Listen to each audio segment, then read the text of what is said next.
I'm sorry, Mrs. Velasco. Base sa mga resulta, mukhang imposible.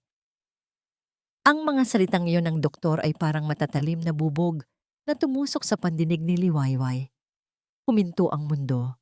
Ang tanging naririnig na lang niya ay ang malakas na ugong sa loob ng kanyang tainga at ang kabog ng sariling dibdib na tila gustong kumawala.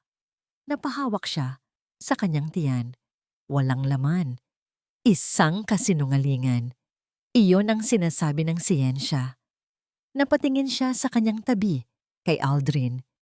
Hinahanap ng kanyang mga mata ang init, ang pangunawa, ang pangakong sabay nating haharapin ang lahat na binitiwan nito sa harap ng altar.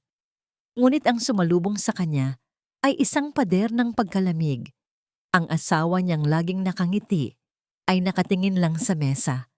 Ang panga ay naninigas, ang mga mata ay blangko. Walang emosyon, para siyang estranghero. Kaninang umaga lang, hindi naman ganito. Kaninang umaga lang, ang mundo pa ni Liwayway ay perpekto. Nagsimula ito sa amoy ng bagong timplang kape, ang paborito ni Aldrin. Maingat niyang inihanda ang lahat. Ang agahan, ang plansadong damit nito, ang briefcase na nakahanda sa tabi ng pinto. Ito ang kanyang ritual, ang kanyang paraan ng pagpapakita ng pagmamahal. Habang inaayos niya ang pagkain sa mesa, naramdaman niya ang mga braso ni Aldrin na yumakap mula sa kanyang likuran. Ipinatong nito ang baba sa kanyang balikat at naamoy niya ang pamilyar na pabango nito. "Good morning, my love!" Bulong nito. Ang boses ay bahagyang paos pa dahil sa bagong gising. Napangiti si Liwayway at humarap para bigyan ito ng mabilis na halik. "Good morning! Kumain ka na. Baka malate ka pa sa meeting mo." Ngumiti si Aldrin, ang ngiting iyon na kayang magpatunaw ng lahat ng kanyang pag-aalala. Hinawi nito ang ilang hibla ng buhok na tumatakip sa kanyang mukha. Dahan-dahan, maingat nitong inayos ang nakasuksok na hair clip sa kanyang buhok, isang maliit na bagay na laging nitong ginagawa bago umalis. "Ayan," sabi nito. "Mas maganda ka kapag hindi natatakpan ang ngiti mo." Sa simpleng kilos na yon, sa umagang yon, buo na ang mundo ni Liwayway Santos Velasco. Ang pagiging asawa ni Aldrin, ang pag-aalaga sa biyenan niyang may sakit, ang pag-aasikaso sa kanilang tahanan, ito ang kanyang kaligayahan. Isinuko niya ang kanyang pangarap na maging guro para dito, para sa kanila. At hindi niya kailanman pinagsisihan yon. Ngayon, sa loob ng malamig na klinika, habang nakatingin sa estrangherong katabi niya, tila 1,000 taon na ang nakalipas mula sa umagang yon. Ang biyahe pa uwi ay binalot ng isang nakabibinging katahimikan. Mas malakas pa sa tunog ng makina ng sasakyan. Mas mabigat pa sa traffic sa kahabaan ng EDSA. Nakatitig lang si Aldrin sa daan. Ang mga kamay ay mahigpit na nakakapit sa manibela. Walang salita, walang haplos, walang kahit isang sulyap man lang sa kanyang direksyon. Pinipilit ni Liwayway na kumalma. Baka nagulat lang din siya.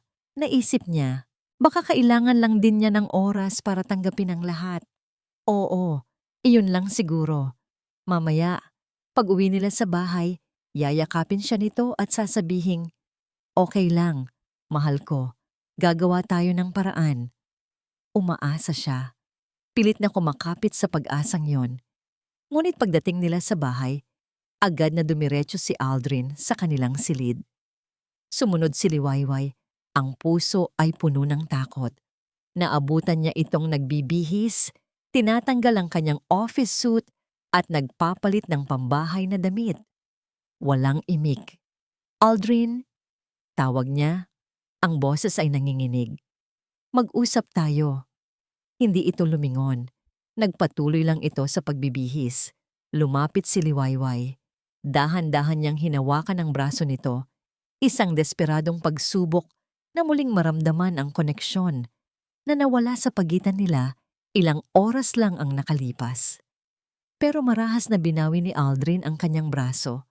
Napaurong si Liwayway, hindi dahil sa sakit ng paghila, kundi dahil sa hapdi na dulot ng pagtanggi nito. Parang may kung anong nabasag sa loob niya. Sa wakas, ay humarap ito sa kanya. Ang mga mata nito ay malamig. Walang anumang bakas ng pagmamahal na nakita niya kaninang umaga lang. "Huwag mo na akong hintayin," malamig na sabi nito, habang kinukuha ang kanyang cellphone at wallet. "May tatapusin ako sa opisina." Hindi na niya hinintay ang sagot ni Liwayway. Tumalikod na ito at naglakad palabas ng silid. Naiwan si Liwayway na nakatayo sa gitna ng kanilang kwarto na ngayon ay tila lumamig at lumaki. Narinig niya ang pagsara ng pinto sa ibaba at pagkatapos ang tunog ng sasakyan na papalayo. At pagkatapos, katahimikan. Isang katahimikan na sumisigaw ng katotohanan. Hindi lang pala pangarap na maging ina ang ipinagkait sa kanya ngayon, pati ang pagmamahal na inakala niyang sa kanya habang buhay ay bigla na lang ding naglaho. Hindi sa opisina ang tungo ni Aldrin. Nagmaneho lang siya ng walang direksyon. Ang mga ilaw ng syudad ay nagiging mga guhit na lang ng kulay sa gilid ng kanyang mga mata. Ang bawat pagpreno, bawat pagbusina ng ibang sasakyan ay parang martilyong pumupukpok sa loob ng kanyang ulo. Ang mukha ni Liwayway bago siya umalis. Ang pagkalito, ang sakit, ang desperadong paghingi ng tulong sa kanyang mga mata ay nakaukit sa kanyang isipan. Gusto niyang bumalik, gusto niyang yakapin ito at sabihing nagkamali lang ang doktor, na kasinungalingan ng lahat. Pero hindi niya magawa. Dahil sa ilalim ng sakit na nararamdaman niya para sa asawa, may isa pang damdamin na mas malakas, mas nakakatakot. Ang takot. Takot sa kabiguan. Sa wakas ay itinigil niya ang sasakyan sa harap ng gusali ng Velasco Corp. Madilim na ang paligid. Iilan na lang ang mga bintanang may ilaw. Umakyat siya patungo sa kanyang opisina. Ang bawat hakbang ay tila may bigat na 1 tonelada. Hindi ang resulta mula sa klinika ang tunay na problema. Iyon ay isa lamang gatilyo. Ang tunay na problema ay naghihintay sa kanya sa ibabaw ng kanyang mesa. Isang salansa ng mga folder na naglalaman ng mga financial reports. Pula. Puro pula ang mga numero, pagkalugi, mga utang, mga investment na hindi kumita. Ito ang bangungot na tinatago niya kay Liwayway sa loob ng maraming buwan. Ang kumpanyang ipinamana ng kanyang ama, ang imperyong itinayo ng mga Velasco, ay unti-unting bumabagsak sa ilalim ng kanyang pamumuno. Ang isang Velasco, kailanman hindi nabibigo. Muling umalingaw-ngaw sa isip niya ang boses ng kanyang ina, na sinabi nito noong araw na pumanaw ang kanyang ama. Hindi iyon isang paalala. Iyon ay isang utos, isang sumpa. Napaupo siya sa kanyang swivel chair at napasabunot sa sariling buhok. Paano niya sasabihin sa lahat na bigo siya? Paano niya haharapin ang kanyang ina, ang kanyang mga tiyuhin sa board? Isang mahinang katok sa pinto ang pumutol sa kanyang pag-iisip. "Sir?" Pumasok si Mireya Cruz, ang kanyang executive assistant. May dala itong isang tasa ng kape.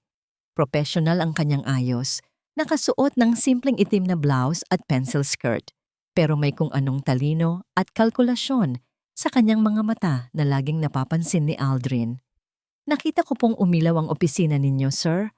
Akala ko po kailangan ninyo nito," sabi nito sa mahinang boses, habang maingat na inilalapag ang kape sa kanyang mesa. Hindi sumagot si Aldrin. Nakatitig lang siya sa mga numerong nasa papel. "Mga report mula sa finance department, sir?" tanong ni Mireya, na tila hindi apektado ng mabigat na katahimikan sa silid. "Mahirap pong tignan. Alam ko." Tumingala si Aldrin. Ang mga mata ay pagod. "Alam mo?" Tumango si Mireya.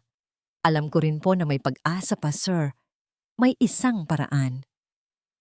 Umupo ito sa silyang nasa harap ng kanyang mesa, hindi naghintay ng paanyaya. Inilahad nito ang isang manipis na folder. Ito po si Mr. Yoshida, isang investor mula Japan. Interesado siyang mag-invest ng malaking halaga sa kumpanya. Sapat para mailigtas tayo sa pagkalugi. Napatingin si Aldrin sa profile ni Mr. Yoshida. Isang liwanag ng pag-asa ang biglang sumilay. Paano mo nahanap to?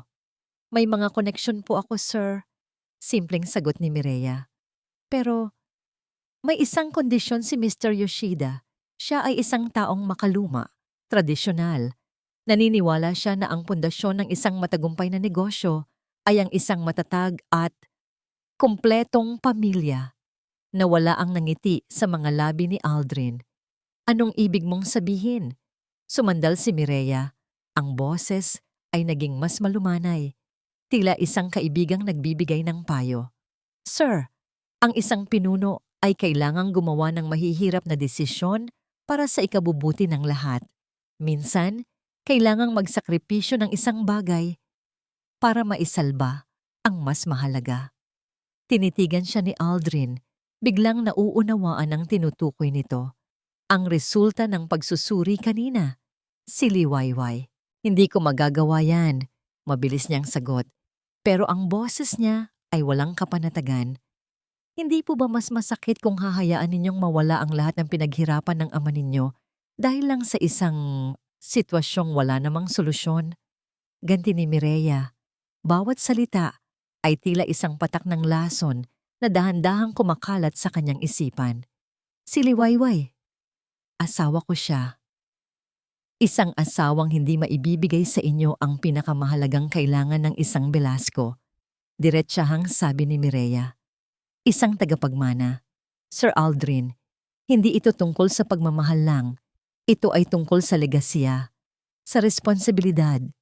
Tumayo si Mireya at lumapit sa tabi niya. Mula sa kanyang bag, may kinuha itong isa pang folder, kulay puti. Inilapag nito iyon sa ibabaw ng mga pulang financial reports. Isang petisyon para sa diborsyo. Nakatype na ang lahat ng detalye. Ang kailangan na lang ay ang pirma niya. Inihanda ko na po para kung sakali. Bulong ni Mireya. Para hindi na kayo mahirapan. Isipin ninyo, sir. Isang pirma lang. At may bagong simula para sa inyo. Para sa kumpanya. Para sa pangalan ng mga Velasco. Nakatitig lang si Aldrin sa papel. Ang pangalan niya at ang pangalan ni Liwayway magkatabi sa isang dokumentong sisira sa lahat ng binuo nila. Ang imahe ni Liwayway sa umaga na inaayos ang kanyang kurbata. Ang imahe ng malamig na resulta ng laboratorio. Ang imahe ng mga pulang numero sa ulat ng pananalapi. Ang imahe ng mukha ng kanyang ina na puno ng pagkadismaya. Naghalo-halo ang lahat sa kanyang isipan. Ang pagmamahal ay naging isang luho na hindi na niya kayang bayaran. Ang katapatan ay naging isang pabigat. Nanginginig ang kamay na dinampot niya ang pluma. Ilang sandali siyang natigilan, ngunit nang muli niyang marinig sa kanyang isip ang utos ng kanyang ina. Ang isang Velasco, kailanman hindi nabibigo. Mariin niyang ipinikit ang kanyang mga mata at nilagdaan ng papel.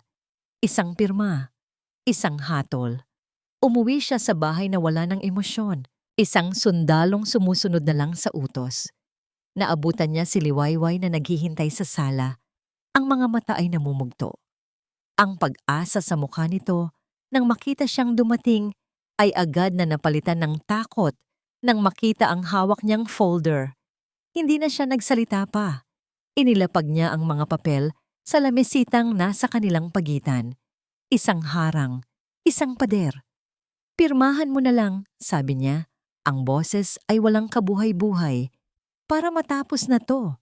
Hindi pinirmahan ni Liwayway ang mga papel, hindi dahil umaasa pa siya, kundi dahil ang sakit ay napakalalim, napakatindi, na tila naparalisa ang buong sistema niya.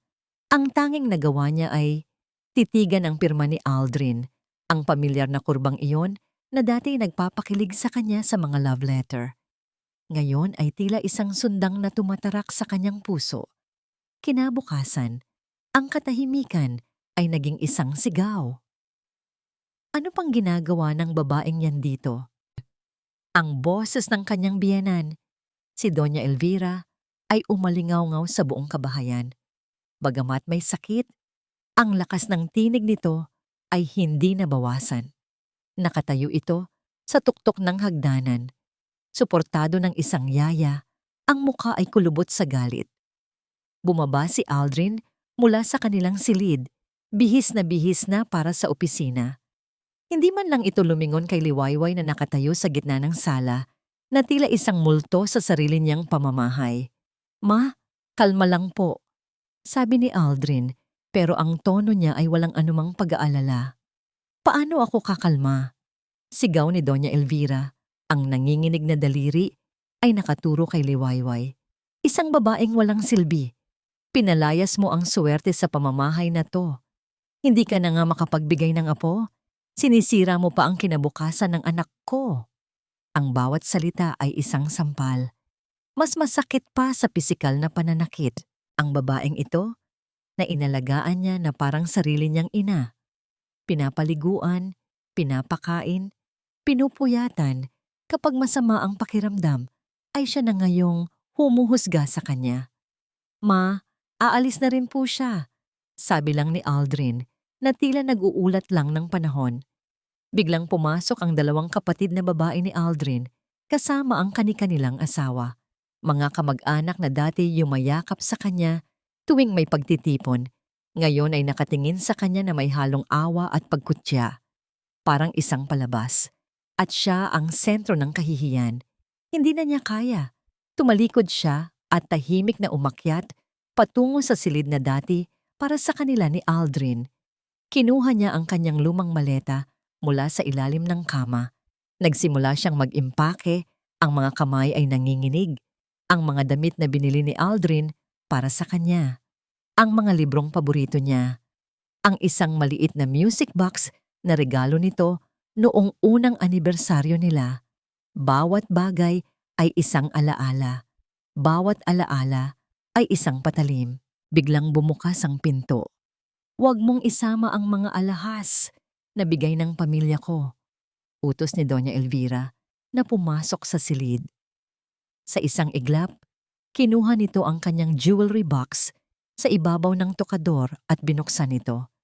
Hinablot nito ang lahat ng laman, ang kwintas, ang mga hikaw, ang pulseras na tila nandidiri. Pagkatapos, kinuha nito ang mga damit ni Liwayway mula sa maleta at inihagis ang mga ito sa sahig. Lumayas ka na walang dala, kundi ang sarili mo." Napatitig lang si Liwayway sa nagkalat niyang mga gamit. Ang dignidad niya, na pilit niyang pinanghahawakan, ay unti-unti nang dinudurog. Tumayo siya. Hindi na siya umiyak. Tumingin siya sa mga mata ng kanyang biyenan. Isang tingin na walang galit. Tanging pagod. Pagkatapos ay tumingin siya kay Aldrin na nakatayo sa may pintuan. Isang tahimik na manonood sa sarili niyang pagtataksil. "Ganito na lang ba talaga kadali sa'yo ang lahat?" tanong ni Liwayway. Ang boses niya ay mahina, ngunit matatag. Sa unang pagkakataon, hindi nakatingin si Aldrin. Umiwas ito ng tingin.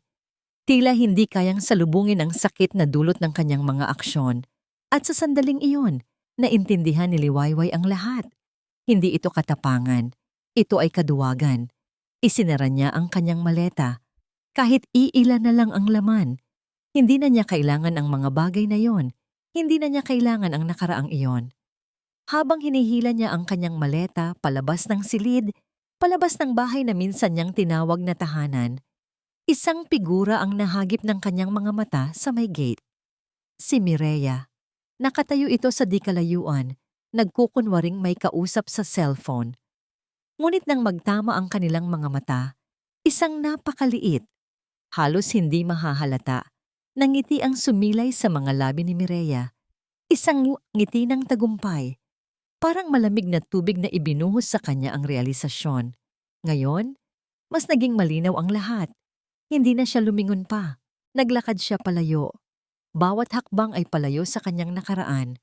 Sumakay siya sa unang bus na nakita niya. Wala siyang pakialam kung saan ito papunta. Ang mahalaga, makalayo siya. Habang tumatakbo ang bus, pinanood ni Liwayway ang Quezon City na unti-unting lumiliit sa bintana. Ang mga gusali, ang mga pamilyar na kalye, ang buhay na kanyang binuo, lahat ay nagiging malabong alaala na lang, kasabay ng pagpatak ng ulan sa salamin ng bintana. Ipinikit niya ang kanyang mga mata. Hinahayaan ang sariling damhin ang sakit, ang kahihiyan, ang pag-iisa.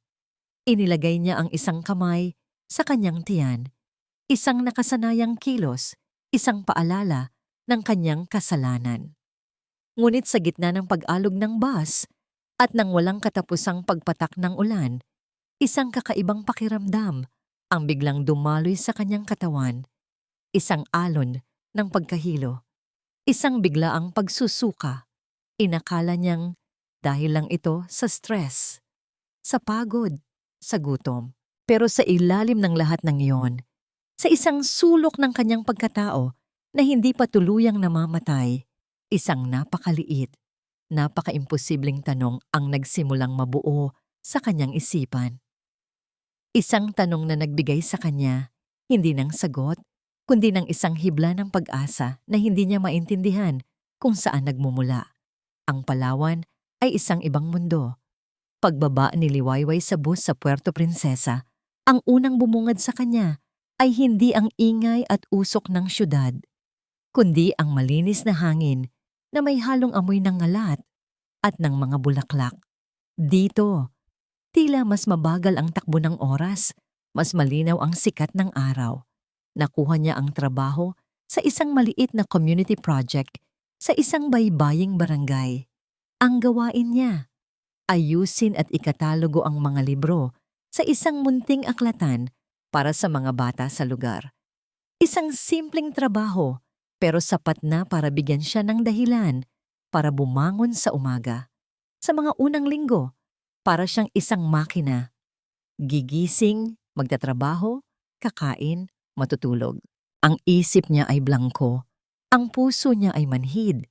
Ang dagat na nasa kanyang harapan ay nagsisilbing salamin ng kanyang nararamdaman, malawak, malalim, at puno ng mga lihim na hindi kayang abutin.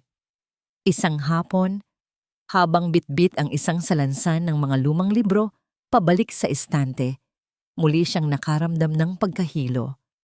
Mas malakas kaysa dati, bigla niyang nabitawan ang mga libro at kumalat ang mga ito sa sahig na kawayan. "Ayos ka lang, ma'am?" Isang boses ng lalaki ang narinig niya. Pagtingala niya, nakita niya ang isang lalaking may katamtamang taas, balingkinitan ang pangangatawan at sunog sa araw ang balat. Ang mga mata nito ay kalmado, tulad ng dagat sa dapit hapon. Oo, ayos lang ako. Nahilo lang." Sagot ni Liwayway habang pinipilit na damputin ang mga libro. Walang imik na lumuhod ang lalaki at tinulungan siyang magpulot. Napansin ni Liwayway ang mga kalyo sa kamay nito, mga kamay ng isang taong sanay sa mabibigat na gawain. "Ako si Rafael," pagpapakilala nito habang inaabot sa kanya ang huling libro. "Nagtatrabaho ako sa katabing Eco Park." "Liwayway." Nagkatitigan sila sandali. Isang simpleng pagtatatagpo, walang anumang mali siya. Ngunit sa maikling sandaling iyon, sa unang pagkakataon, mula nang tumapak siya sa Palawan, naramdaman ni Liwayway na may nakakita sa kanya, hindi bilang isang kawawang biktima, kundi bilang isang tao lang. Ang pagkahilo ay naging mas madalas. Tuwing umaga, paggising niya, isang alon ng pagduduwal ang sumasalubong sa kanya. Hindi na niya ito maaaring isisi sa stress lamang. Isang umaga, nakita siya ng matandang babae na namamahala sa proyekto, si Nanay Cedes, na nakasubsob sa lababo. "Hiya, ilang araw ka nang ganyan," sabi ni Nanay Cedes habang hinahagod ang kanyang likod. "Magpatingin ka na kay Nanay Flora sa health center, baka kung ano na yan." Kahit nag-aalangan, sumunod si Liwayway. Ang health center ay isang maliit na kubo malapit sa dalampasigan. Si Nanay Flora, ang community midwife, ay isang matandang babae na may mga ngiting kasing init ng araw. "Ano ang masama sa pakiramdam mo, Hija?" Tanong nito sa malumanay na boses habang kinukuha ang kanyang pulso. "Lagi po akong nahihilo at nasusuka, Nay. Baka po sa stress lang at saka imposible po," sabi ni Liwayway. Ang huling mga salita ay halos pabulong na lang. Sinabi po ng doktor sa Maynila na hindi ako pwedeng magkaanak. Tinitigan siya ni Nanay Flora.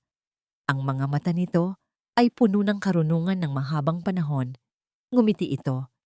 Isang nangiting may halong hiwaga. "Higa ka sandali dito," sabi nito. Dahan-dahang kinapa ni Nanay Flora ang kanyang tiyan. Matagal itong natahimik. Tila may pinakikinggan.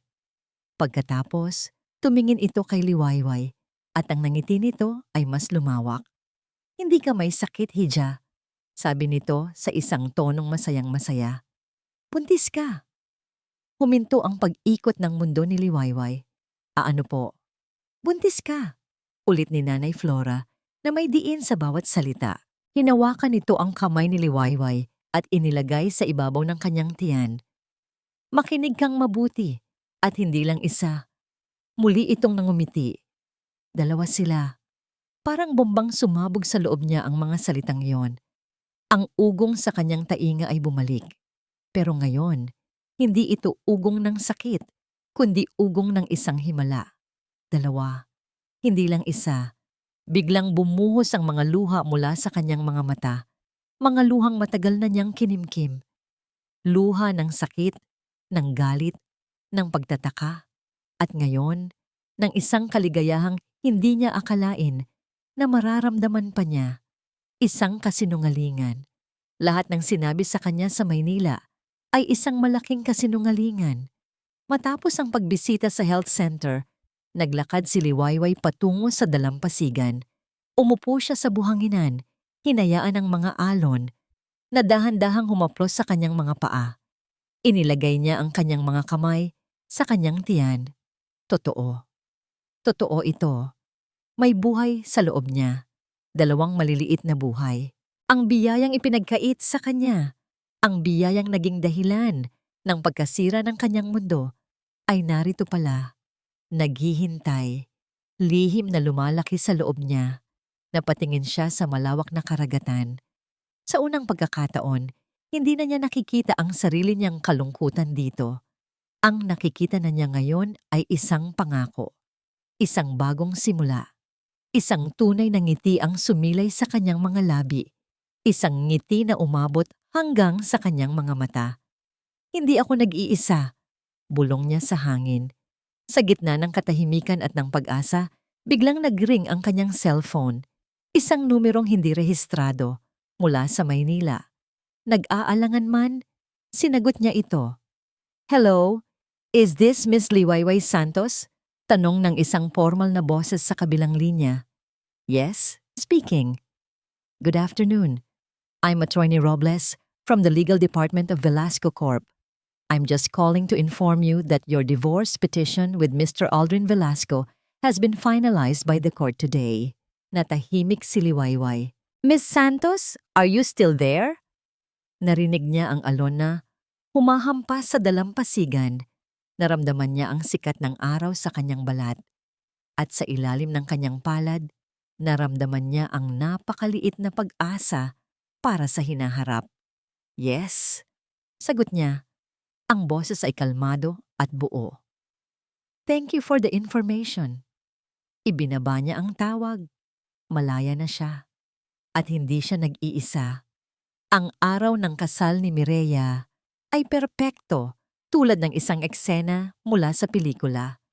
Ang simbahan ay napupuno ng mga puting bulaklak, ang mga bisita ay kabilang sa alta sosyedad ng Maynila, at siya, si Mireya Cruz, na dati isang simpleng sekretarya lang, ay naglalakad sa aisle, suot ang isang designer gown na nagkakahalaga ng ₱250,000. Nakuha na niya ang lahat. Ang pangalan, ang yaman, ang lalaki.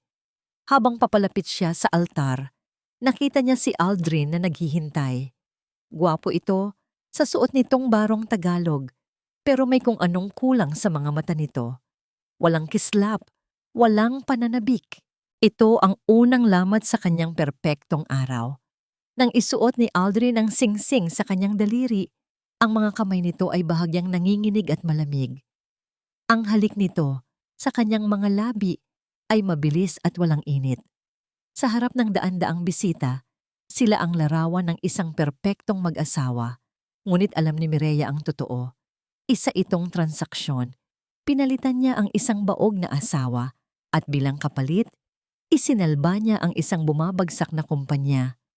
Ang reception ay ginanap sa isang marangyang hotel. Ang alak ay umagos na parang tubig at ang mga pagbati ay hindi natapos. Ngumingiti si Mireya, tumatango, nakikipag-usap. Ginampanan niya ang papel bilang bagong Mrs. Velasco nang walang kamali-mali. Ngunit sa likod ng bawat ngiti, naroon ang isang matinding pagkabantay. Alam niyang marami sa mga naroroon ang nagbubulungan. Pinag-uusapan kung paano niya inahas ang asawa ng dati niyang amo. Hayaan niya sila. Ang mahalaga, nasa kanya na ang huling halakhak o iyon ang akala niya. Ang kanilang wedding night ay hindi tulad ng kanyang mga pinangarap. Pagdating nila sa kanilang suite, agad na kumuha si Aldrin ng isang bote ng mamahaling alak at nagsalin sa baso. Inom lang ito ng inom habang nakatanaw sa mga ilaw ng syudad mula sa bintana. "Hindi ka ba masaya, Aldrin?" tanong ni Mireya. Tinatanggal ang kanyang belo.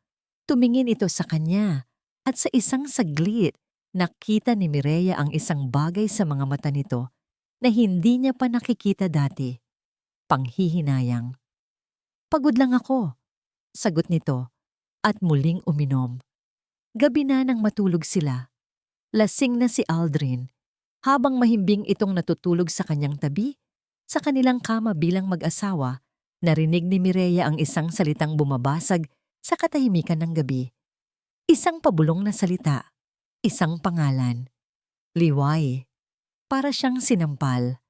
Sa gabi ng kanilang kasal, sa kanilang unang gabi bilang mag-asawa, ang anino pa rin ng babaeng iyon ang kasama nila sa silid. Tumayo siya, nagtungo sa banyo at tinitigan ang kanyang sarili sa salamin. Nakita niya ang isang babaeng nakasuot ng sedang pantulog, napapalibutan ng karangyaan. Ngunit ang nakikita niyang refleksyon ay ang dating Mireya, ang babaeng laging naiinggit, ang babaeng laging numero 2 lang. Bakit? Bakit kahit nakuha na niya ang lahat, pakiramdam niya ay talo pa rin siya? Kinabukasan, sinubukan niyang isantabi ang lahat. Ibinuhos niya ang kanyang atensyon sa kumpanya. Ngayon, bilang asawa ng CEO, mas malaki na ang kanyang kapangyarihan. Sinimulan niyang ayusin ang mga gusot na siya mismo ang gumawa, ang mga pekeng kontrata, ang mga kahina-hinalang transaksyon na ginamit niya para akitin ang mga investor. Kailangan niyang maging maingat. Isang araw, habang nasa isang board meeting, ipinipresenta niya ang isang bagong financial projection. Puno siya ng kumpiyansa. "Excellent presentation, Mrs. Velasco," sabi ng isang matandang board member, si Mr. De Leon. "Ito ang pinakamatagal na sa kumpanya. Ang pinakamalapit na kaibigan ng yumaong ama ni Aldrin." Ngumiti si Mireya. "Thank you, sir. Ngunit, may isa lang akong tanong," dagdag ni Mr. De Leon habang binabasa ang report. "Itong investment sa isang startup company sa Singapore, napansin kong medyo malaki ang inilabas nating pondo pero walang malinaw na paper trail. Maaari mo bang ipaliwanag?" Biglang nanuyo ang lalamunan ni Mireya. Iyon ang isa sa mga malikhaing paraan niya para maglabas ng pera. That's a special venture, sir. Highly confidential." Mabilis niyang sagot. Tumingin sa kanya si Mr. De Leon. Ang mga mata nito ay matalas at mapanuri. Hindi ito nagsalita, pero sapat na ang tinging iyon para kabahan si Mireya. Nang gabing iyon, habang naghahapunan sila ni Doña Elvira, muli siyang nakatanggap ng isang patutsada. "Mireya," sabi ng matanda, habang hinihiwa ang kanyang pagkain. "Ang pinsan ni Aldrin ay nanganak na, kambal pa." Napahigpit ang hawak ni Mireya sa kanyang kubyertos. "Kailan mo balak bigyan ng apo ang pamilyang to?" tanong ni Doña Elvira. Ang boses ay malamig at walang emosyon. Tumingin ito sa kanya, mula ulo hanggang paa. "O baka naman, katulad ka rin ng pinalitan mo." Ang tanong ay tumama sa kanya na parang kidlat. Ang parehong kasalanan na ginamit niya para sirain si Liwayway ay siya na ngayong sandatang nakatutok sa kanya. Ngumiti lang si Mireya, isang pekeng na pangiti. Soon, Mama. Soon. Pero sa loob-loob niya, isang malamig na takot ang gumapang. Paano kung, paano kung totoo? Paano kung hindi rin siya magkaanak? Sa huli, siya rin ang magiging isang babaeng walang silbi. 5 taon. 5 taon ang lumipas na parang isang mahabang panaginip para kay Liwayway. Ang sakit ng nakaraan ay hindi tuluyang nawala. Ngunit natabunan na ito ng isang bagong uri ng kaligayahan. Isang kaligayahang siya mismo ang nagtanim at nag-alaga. Ang munting community project ay isa na ngayong kilalang ecotourism haven na pinangalanan niyang Amihan. Ang Amihan ay hindi lang isang resort. Ito ay isang tahanan. Isang santuwaryo para sa mga biyaherong naghahanap ng kapayapaan at isang patunay sa katatagan ni Liwayway. At sa gitna ng lahat ng ito, ang kanyang 2 kayamanan, sina Lito at Luna, ang kambal, ang kanyang himala. Si Lito na may mga matang seryoso at mausi sa tulad niya, at si Luna na may ngiting kasing liwanag ng araw tulad ng hindi na niya tinutuloy ang pag-iisip. Mama, tignan mo! Sigaw ni Luna habang iwinawagayway ang isang kabibing kakaiba ang hugis. Mukha siyang star! Napangiti si Liwayway at lumuhod para magpantay sila ng anak. Oo nga, anak. Ang ganda. Itago mo yan. Idagdag natin sa collection mo. Nanonood lang mula sa di kalayuan si Rafael.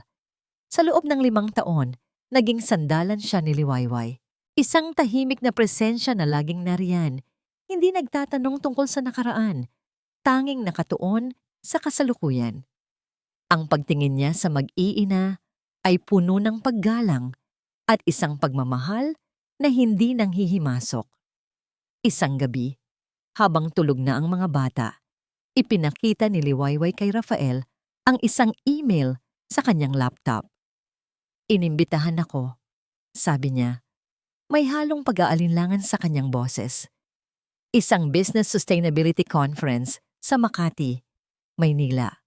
Ang salita ay bumagsak sa pagitan nila na may bigat. Dapat kang pumunta, sabi agad ni Rafael. Ang boses ay kalmadong ngunit matatag. Hindi ko alam, Raf. Matagal na. Liway, sabi ni Rafael, at hinawakan nito ang kanyang kamay. Isang kilos na bihirang gawin nito, pero laging puno ng kahulugan. Hindi ka na ang babaeng umalis ng Maynila, 5 taon na ang nakakaraan. Ang Amihan ay kwento ng tagumpay mo. Ibahagi mo yun sa kanila. Tumingin si Liwayway sa kanyang mga mata. Nakita niya roon ang tiwala. Panahon na para harapin mo sila. Dagdag ni Rafael at isang maliit na ngiti ang sumilay sa mga labi nito. Hindi bilang biktima, kundi bilang isang reyna. Ang mga salitang yon ang nagbigay sa kanya ng lakas. Pagdating niya sa Makati, ramdam niya ang paninibago. Ang bilis ng buhay, ang nagtataasang gusali, ang mga taong abala. Dati, lulunurin siya nito. Ngayon, nakatayo siya ng tuwid. Suot ang isang simpleng pero eleganteng bestida, handang ibahagi ang kanyang kwento. Ang kanyang presentasyon tungkol sa Amihan ay naging isang malaking tagumpay. Humanga ang mga investor at kapwa negosyante sa kanyang modelo ng turismo na nakasentro sa komunidad at kalikasan.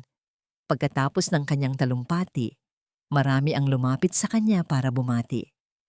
Sa gitna ng pagbati, isang matandang babae na nakasuot ng uniforme ng caterer ang lumapit sa kanya. Pamilyar ang kanyang mukha. Ma'am, kayo po ba si Ma'am Liwayway? Tanong ng matanda. Bahagyang nanlalaki ang mga mata. Opo, nakangiting sagot ni Liwayway. Naku ma'am, ako po si Aling Nena. Dati po akong nurse sa St. Michael's Clinic. Yung pinagpatinginan ninyo ni Sir Aldrin dati. Biglang nanlamig ang mga kamay ni Liwayway. St. Michael's Clinic, ang lugar kung saan gumuho ang mundo niya. Naaalala ko pa po kayo.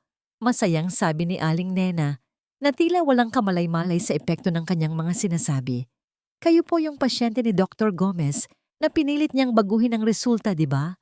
Grabe ang konsensya ko noon, ma'am. Mabuti na lang at umalis na rin ako sa klinika na yon. Huminto ang paghinga ni Liwayway. Ano raw? Pinilit na baguhin ang resulta. Anong sabi ninyo? Nauutal na tanong ni Liwayway. Biglang natigilan si Aling Nena. Tila napagtanto niya ang kanyang sinabi. Ang masayang mukha nito ay biglang namutla. Ay nako, wala po yon, ma'am. Pasensya na po. Baka nagkamali lang po ako ng pagkaalala. Pero huli na ang lahat.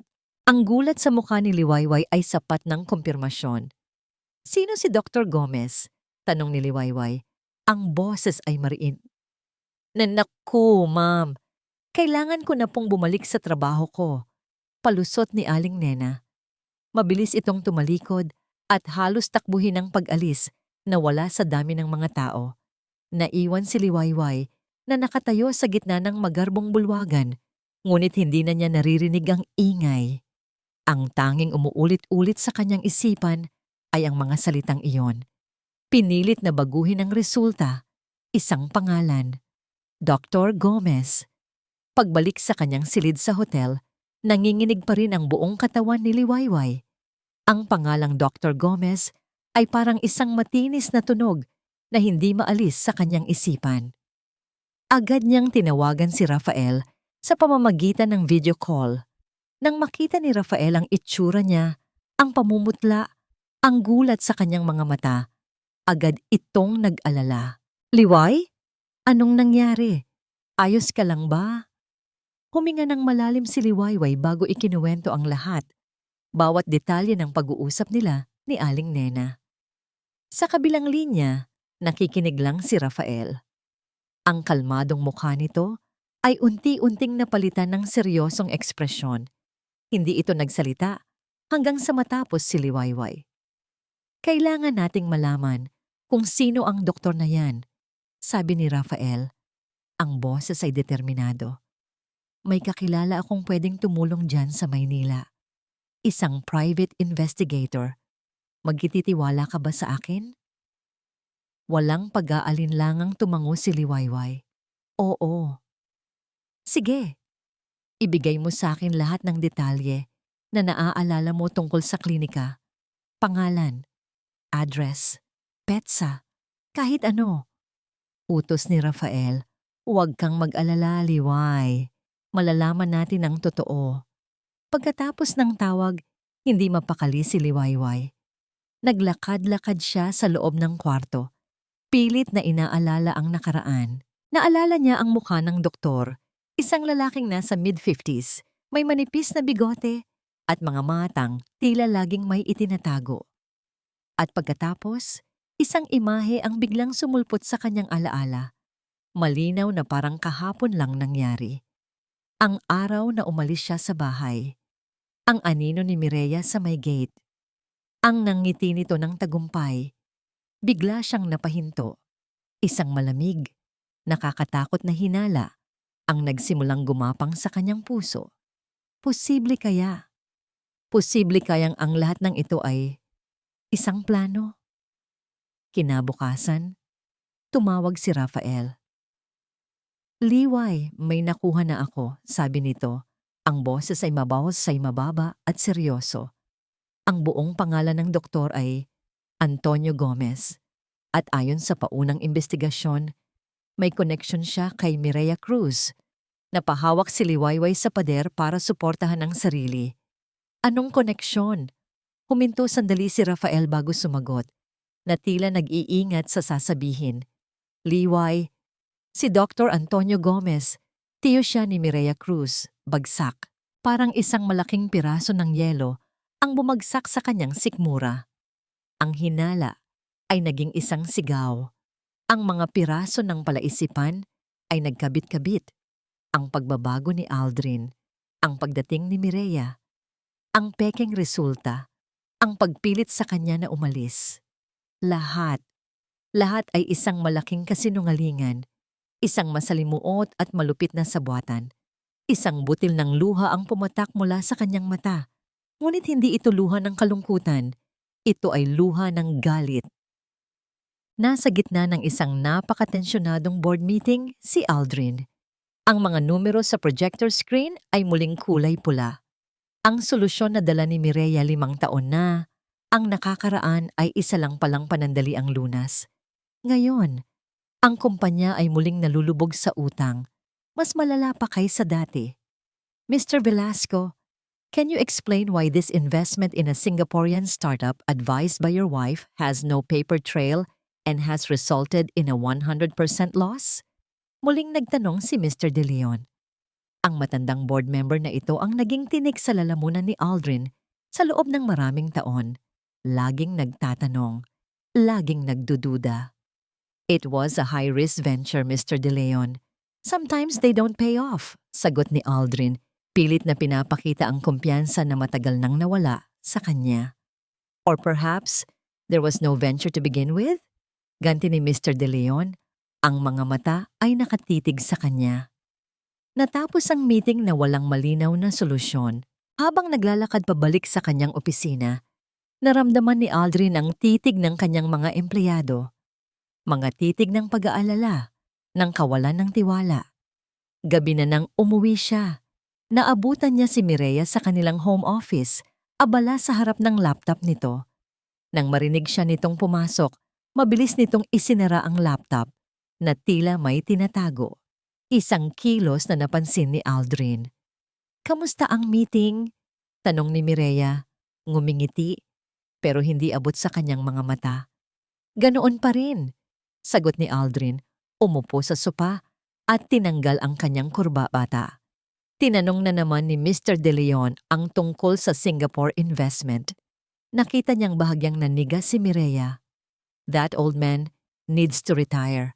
Masyado nang pakialamero. O baka naman may punto siya? Tanong ni Aldrin. Tinititigan ito. Mireya, nasaan ba talaga ang mga papeles ng investment na yon? Nasa akin. Huwag mo nang alalahanin. Sagot nito, umiiwas ng tingin. Ako ang bahala. Pero sa unang pagkakataon, hindi na naniwala si Aldrin. Ang pagdududa na dati isang maliit na bulong lang sa kanyang isip ay nagsisimula ng lumakas. Nang gabing iyon, hindi siya makatulog. Tumayo siya at pumasok sa home office. Sinubukan niyang buksan ang laptop ni Mireya, ngunit may password ito. Napansin niya ang isang drawer na bahagyang nakabukas. Sa loob, nakita niya ang isang sobre. Kinuha niya ito. Walang pangalan, walang address. Pagbukas niya, isang litrato ang laman nito. Isang litratong kuha mula sa malayo. Nakatalikod si Mireya, pero kilala niya ang ayos nito. May inaabutan itong isang makapal na sobre ng pera sa isang lalaking mas matanda. At sa ilalim ng litrato, may sulat kamay na isang pangalan. Dr. Antonio Gomez. Nanlamig si Aldrin. Ang pangalan, pamilyar ito. Ito ang doktor. Ang doktor na sumurili kay Liwayway. Nang harapin ni Aldrin si Mireya kinabukasan, dala ang litrato, naghanda siya para sa isang malaking away. Ngunit sa halip na magalit, umiyak si Mireya. Isang perpektong pag-iyak. Si Tio Antonio yan, sabi nito sa pagitan ng mga hikbi. May malaki siyang utang sa mga masasamang tao, Aldrin. Tinutulungan ko lang siya. Binibigyan ko siya ng pera para makapagtago. Tinitigan ni Aldrin ang umiiyak na asawa. Isang bahagi niya ang gustong maniwala. Isang bahagi niya ang gustong isipin na isa lang itong malaking hindi pagkakaunawaan. Ngunit ang malamig na pakiramdam sa kanyang sikmura ay hindi nawawala. Bakit hindi mo sinabi sa akin? Tanong niya. Ang boses ay walang laman. Dahil ayokong maging pabigat pa sa'yo. Nakikita kong stress ka na sa kumpanya. Ayoko nang dagdagan pa. Sagot nito at niyakap siya ng mahigpit. Patawarin mo ako. Mahal ko. Naglihim ako, oo. Pero para din sa'yo yon.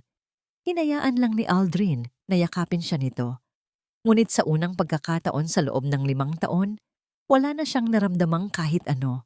Tila isang manipis na salamin ang nabasag sa pagitan nila at ngayon, nakikita na niya ang mga lamat. Hindi naniwala si Mireya na naniwala si Aldrin. Nakita niya ang pagdududa sa mga mata nito at iyon ang mas nagpatakot sa kanya. Ang pader na kanyang itinayo sa loob ng 5 taon ay nagsisimula ng gumuho. Ang imbestigasyon sa kumpanya, ang pagdududa ni Aldrin, ang pagbabalik ni Liwayway, lahat ay sabay-sabay na sumusugod sa kanya. Sa gitna ng kanyang pagkasuklam, isang damdamin ang nangingibabaw, inggit. Inutusan niya ang isang pribadong imbestigador na alamin ang lahat tungkol sa buhay ni Liwayway sa Palawan. Nang dumating ang report, kasama ang mga litrato, halos ibato niya ang kanyang mamahaling cellphone sa pader. Nasa litrato si Liwayway, nakatayo sa dalampasigan, nakangiti. Isang ngiting totoo at payapa. Sa tabi nito ay si Rafael at hawak nito sa kamay ang 2 bata, isang lalaki at isang babae. Parehong may mga matang nagpapakita ng katalinuhan, parehong malusog at masaya. Mga anak, hindi lang siya muling nakabangon, nagtagumpay siya at mayroon siyang mga anak. Para kay Mireya, ito ang huling insulto. Ang lahat ng kanyang ninakaw ay tila walang halaga kumpara sa kung anong mayroon si Liwayway ngayon. Isang pamilya, isang totoong kaligayahan, isang apoy ng desperasyon ang nag-alab sa loob niya. Kailangan niyang sirain si Liwayway. Kailangan niyang patunayan sa mundo at sa sarili niya na siya pa rin ang panalo. Kumuha siya ng isang prepaid SIM card, isang numerong hindi matutunton pabalik sa kanya. Una, tinawagan niya ang isang kilalang blogger na bayaran, isang taong kayang gumawa ng kahit anong kwento kapalit ng pera. May tip ako para sa'yo, sabi ni Mireya. Ang boses ay binago para hindi makilala. Tungkol sa sikat na eco resort sa Palawan, ang Amihan. May mga bisita dyan na nalason daw sa pagkain. Tinatago lang ng may-ari. Pangalawa, gumawa siya ng mga pekeng online review, nagpapanggap bilang mga dismayadong customer. Maganda ang lugar, pero marumi ang kusina. Huwag dalhin ang mga anak ninyo dito, delikado. Mabilis kumalat ang lason. Sa Palawan, nagulat na lang si Liwayway nang sunod-sunod na pumasok ang mga tawag sa opisina ng Amihan. Mga pagkansela ng booking, ang dati puno nilang kalendaryo ay biglang nabakante. Liway, tignan mo to, sabi ni Rafael. Ang muka ay puno ng pag-aalala. Habang ipinapakita sa kanya ang mga artikulo at review sa kanyang tablet, binasa ni Liwayway ang mga kasinungalingan. Ang kanyang dibdib ay nanikip. Ang Amihan na itinayo niya mula sa pawis at luha ay sinisira sa isang iglap. Sino? Sino ang may gawa nito? Alam niya ang sagot kahit hindi na itanong. Gabi na. Pinagmamasdan ni Liwayway ang kanyang mga anak na natutulog. Ang mga inosenteng mukha ni Lito at Luna, ang tanging nagbibigay sa kanya ng lakas. Sila ang dahilan kung bakit siya lumalaban. Biglang umilaw ang kanyang cellphone. Isang mensahe mula sa isang hindi kilalang numero. Pagbukas niya, isang litrato ang bumungad sa kanya. Isang litrato ng kanyang mga anak, kuha kaninang hapon habang naglalaro sila sa dalampasigan. Isang litratong kuha mula sa malayo na tila may nagmamanman at sa ilalim ng litrato, isang maikling mensahe. Ang ganda ng mga anak mo. Sana laging ligtas sila. Ang dugo sa buong katawan ni Liwayway ay tila nagyelo. Hindi na ito tungkol sa kumpanya. Hindi na ito tungkol sa nakaraan. Ito ay isang banta. Isang direktang banta sa buhay ng kanyang mga anak. Ang huling desperasyon ng isang babaeng wala nang mawawala pa. Sa loob ng ilang segundo, hindi makahinga si Liwayway. Ang hawak niyang cellphone ay tila isang piraso ng yelo na nagpapalamig sa kanyang buong palad. Ang litrato ng kanyang mga anak na may kasamang nakakakilabot na mensahe ay paulit-ulit na umiikot sa kanyang isipan. Takot. Iyon ang una niyang naramdaman. Isang matinding takot na dumaloy sa bawat ugat niya. Nagpaparalisa sa kanya. Naisip niyang tumakbo, itago ang kanyang mga anak, at maglaho na lang ng tuluyan. Pero habang nakatitig siya sa payapang mukha ng natutulog na si Lito at Luna, ang takot ay dahan-dahang nag-iba ng anyo. Naging isa itong nag-aapoy na galit. Isang galit na hindi niya pa kailanman naramdaman sa buong buhay niya. Sapat na. Tapos na ang pagiging biktima. Mabilis niyang pinakita kay Rafael ang mensahe. Ang laging kalmadong mukha ni Rafael ay biglang nag-alab sa determinasyon. Hindi na ito tama, Liway. Sabi nito, ang boses ay mariin. Hindi na natin ito pwedeng palampasin. Anong gagawin natin? Nanginginig na tanong ni Liwayway. Lalaban tayo. Simpleng sagot ni Rafael. Gagamitin natin ang katotohanan. Kinabukasan, habang sinisigurado ni Rafael ang seguridad sa amihan, ginawa ni Liwayway ang isang bagay na matagal na niyang kinatatakutan, ang bumalik sa laban sa Maynila. Ngunit ngayon, hindi na siya nag-iisa. Rafael, tulungan mo ako, sabi niya sa telepono. Yung board member na binanggit mo dati, si Mr. De Leon, kailangan ko siyang makausap. Gamit ang mga koneksyon ng private investigator, nakuha ni Rafael ang personal na numero ni Mr. De Leon. Sa una, nag-aalangan ang matanda.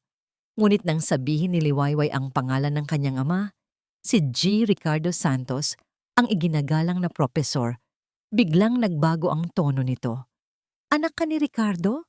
Gulat na tanong ni Mr. De Leon. Isa siya sa mga pinakamahuhusay na guro na nakilala ko.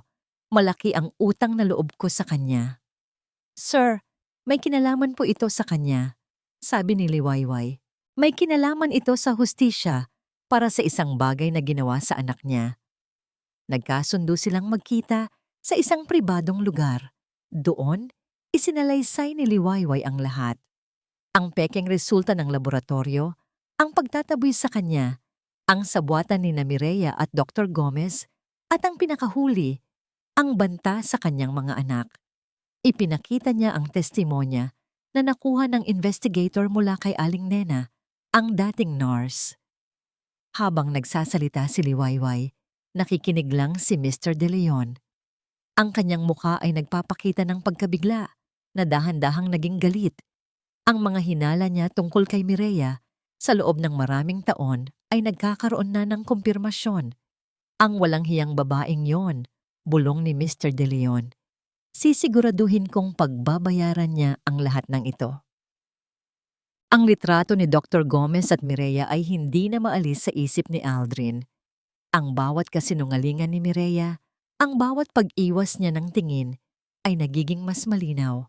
Isang gabi, pinatawag siya ni Mr. De Leon para sa isang pribadong pag-uusap. Sa loob ng opisina ng matanda, walang paligoy-ligoy na inilatag nito ang lahat. Alam ko na, Aldrin, simula ni Mr. De Leon. Alam ko na ang tungkol sa ginawa ni Mireya kay Liwayway. Gumuho ang mundo ni Aldrin. Ikinuwento ni Mr. De Leon ang lahat ng nalaman niya mula kay Liwayway. Ipinakita nito ang kopya ng testimonya ng nurse. At sa huli, ikinuwento nito ang tungkol sa dalawang batang hindi alam ni Aldrin na umiiral, ang kanyang mga anak. Hindi lang pala siya niloko. Pinagkaitan din siya.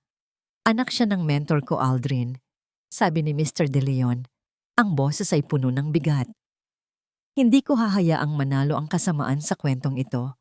Ngayon, kailangan mong mamili. Sasama ka ba sa paglubog ng barko ni Mireya? O tutulong kang itama ang lahat ng mali?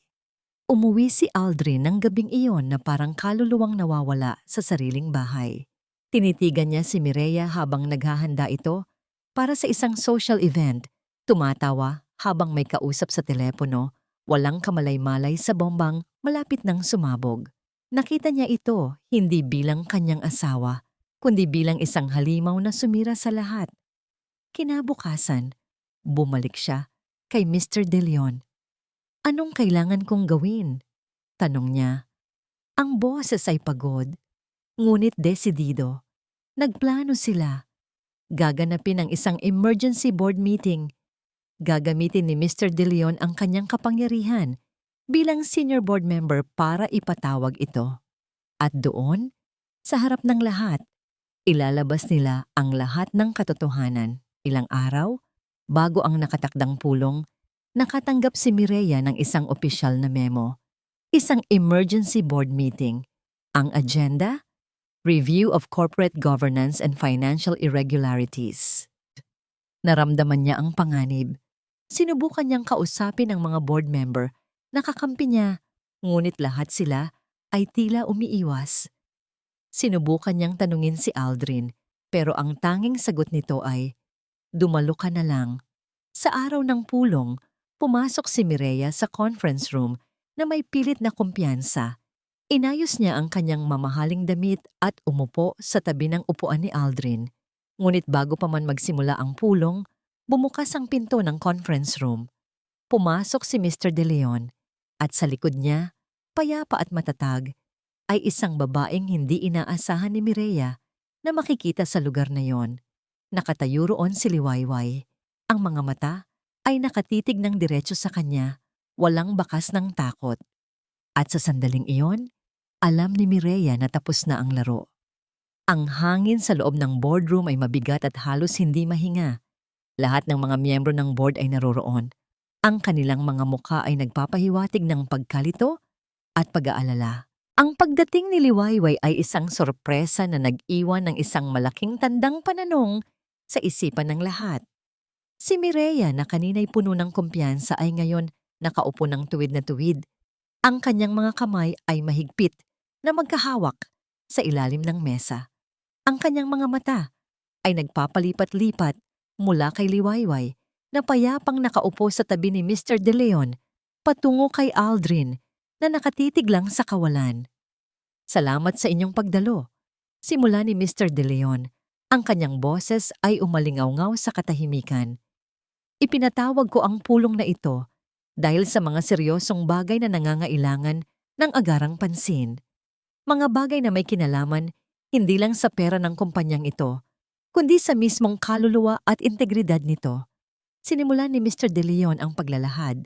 Isa-isa niyang ipinakita ang mga dokumento na nagpapatunay sa mga financial irregularities, ang investment sa Singapore na walang papeles, ang mga pekeng liquidation reports, ang mga pondong inilabas para sa mga proyektong hindi naman umiiral.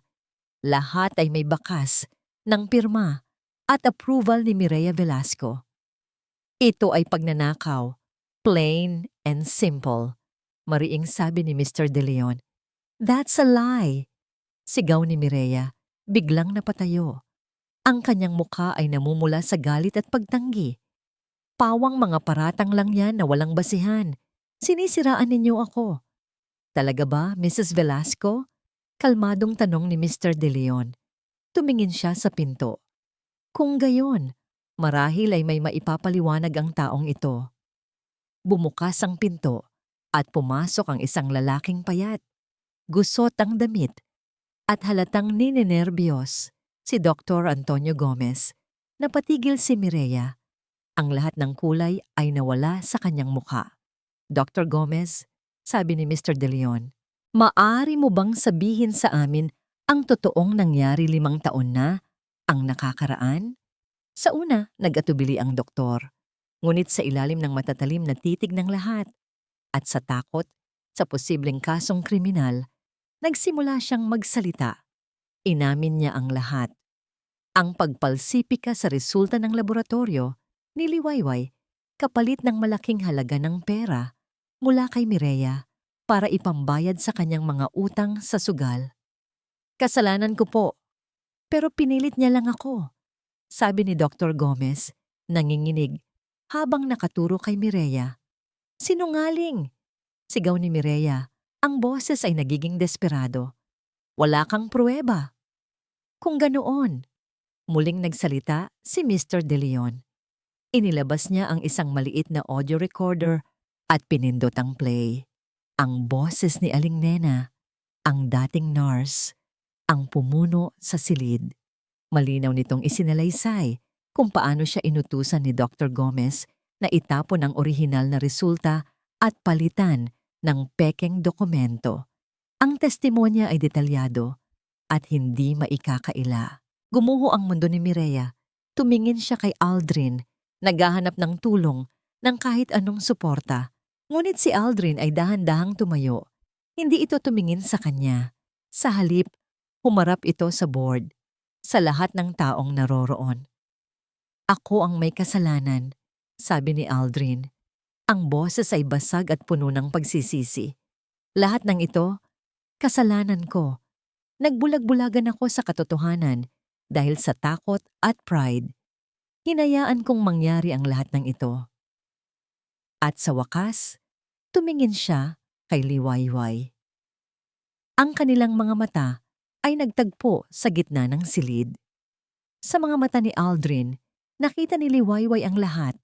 Ang sakit, ang kahihiyan, ang nawalang pagmamahal. Sa mga mata naman ni Liwayway, ang nakita ni Aldrin ay hindi galit o paghihiganti. Nakita niya ang isang payapang kalungkutan, isang katahimikan ang muling bumalot sa silid. Binasag ito ng pagbukas ng pinto. Pumasok ang dalawang unipormadong pulis. Mireya Velasco, sabi ng isa sa mga pulis. Iniimbitahan ka namin sa presinto para sagutin ang ilang mga katanungan. Hindi na pumalag si Mireya. Para siyang manikang walang buhay. Habang sinusundan niya ang mga pulis palabas, dumaan siya sa harap ni Liwayway. Huminto siya sandali. Ang mga mata ay nag-aapoy sa huling pagsiklab ng galit. Sana hindi ka nalang bumalik. Bulong niya. Ang bawat salita ay puno ng lason. Hindi sumagot si Liwayway. Pinanood niya lang itong ilabas ng silid. Isang reynang nawalan ng korona at kaharian. Nang makaalis na ang lahat at tanging sila na lang ni Aldrin ang naiwan sa malaking conference room, muling nagsalita si Aldrin. Ang boses ay halos hindi marinig. Ang mga bata, hindi niya madugtungan. Hindi niya alam kung paano itatanong. Tumingin lang si Liwayway sa kanya. Ang mukha ay kalmado pa rin. Ang sagot sa tanong na yon ay isang kwentong hindi na para sa araw na ito. Lumipas ang 6 na buwan. Ang balita tungkol sa iskandalo sa Velasco Corp ay naging laman ng mga pahayagan sa loob ng ilang linggo bago unti-unting humupa at napalitan ng mga bagong issue. Si Mireya ay nahatulan sa mga kasong estafa at fraud. Si Dr. Gomez ay nawalan ng lisensya. Ang kumpanya, sa ilalim ng pamumuno ni Mr. De Leon bilang pansamantalang chairman, ay nagsimula sa isang mahaba at mahirap na proseso ng muling pagbangon. Si Aldrin ay tinanggap ang lahat ng resulta ng kanyang mga pagkakamali. Bagamat hindi siya direktang nasangkot sa mga ilegal na transaksyon, ang kanyang kapabayaan bilang CEO ay nagresulta sa pagpapatalsik sa kanya mula sa kumpanya ng sarili niyang pamilya. Nawala sa kanya ang posisyon, ang yaman, at ang respeto na dati niyang inaangkin. Sa Palawan, ang amihan ay muling nakabangon.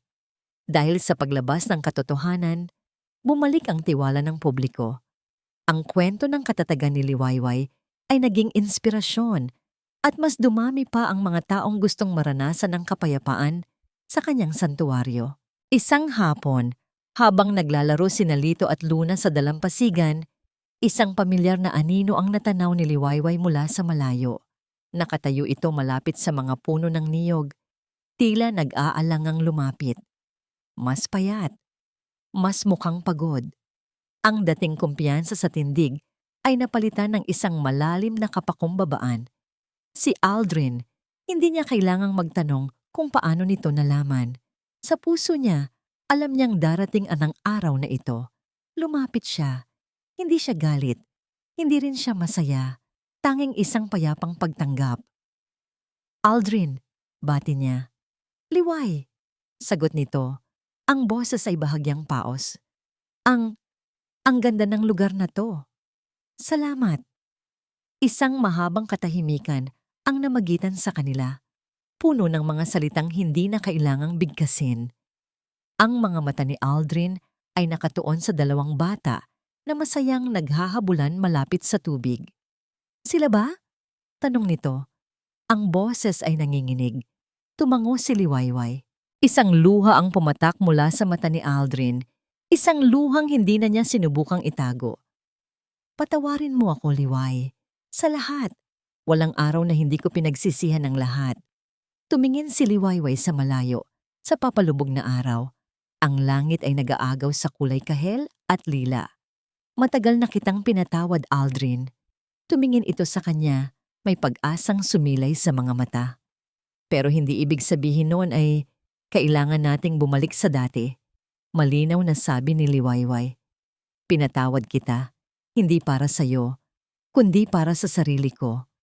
Para sa kapayapaan ng puso ko, para makalaya ako sa nakaraan. Naintindihan ni Aldrin, tumango siya at isa pang luha ang pumatak. Naiintindihan ko, karapat-dapat lang ako. Pwede ko ba silang makilala? Hindi bilang ama, kahit bilang isang kaibigan lang ng mama nila. Ngumiti si Liwayway, isang tunay at tapat na ngangiti. Darating din tayo dyan, sa tamang panahon. Nag-usap pa sila ng sandali. Mga usapang simple at walang bigat tungkol sa panahon, tungkol sa dagat. Bago tuluyang lumubog ang araw, nagpaalam na si Aldrin. Salamat, Liway, sabi nito bago tumalikod. Salamat sa pagkakataong ito. Pinanood siya ni Liwayway habang naglalakad itong papalayo. Isang aninong unti-unting nilalamon ng papalapit na gabi. Walang bigat, walang galit. Tanging isang pagtatapos. Naramdaman niya ang isang pamilyar na presensya sa kanyang tabi. Ayos ka lang? Tanong ni Rafael. Inaabutan siya ng isang baso ng malamig na tubig. Tumingin si Liwayway sa kanya, sa lalaking nanatili sa tabi niya, sa pinakamadilim na kabanata ng kanyang buhay. Ang lalaking hindi siya hinusgahan, kundi tinulungang buuin muli ang sarili. Oo, sagot niya. At sa pagkakataong ito, naramdaman niyang totoo ang mga salita. Ayos na ako. Mama! Sigaw ni Luna. Habang tumatakbong papalapit, kasunod si Lito. Yumakap ang dalawang bata sa kanyang mga binti. Yumuko si Liwayway at niyakap silang pareho. Lumapit si Rafael at inakbayan silang tatlo. Apat silang nakatayo sa dalampasigan.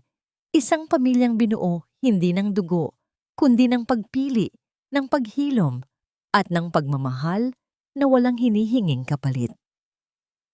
Habang pinapanood nila ang mga huling sinag ng papalubog na araw, alam ni Liwayway na hindi ito ang katapusan. Ito ang bagong umaga. Tatayam.